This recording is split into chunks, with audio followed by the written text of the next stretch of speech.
जय जय श्री राधे श्याम निताई गौर हरि बोल। साधुगुरु वैष्णव के चरणों में बारंबार प्रणाम।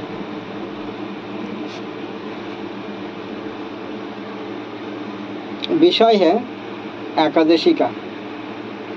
5 अगस्त मंगलवार श्री पवित्रा एकादशी। ये बहुत ही अच्छा एकादशी है। तो अगले दिन पारण 6 तारीख बुधवार सूर्य उदय होने के बाद से 9:33 के अंदर अंदर व्रत पारण करना है।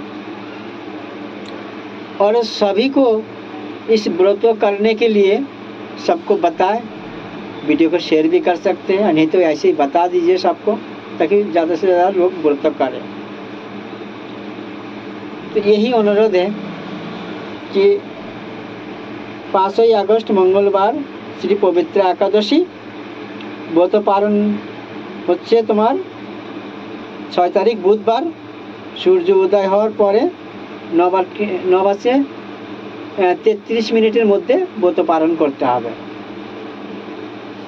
তো সবাইকে বলবেন, সবাইকে জানিয়ে দিবেন। জয় জয় শ্রী রাধে শ্যাম নিতাই গৌর হরি বল।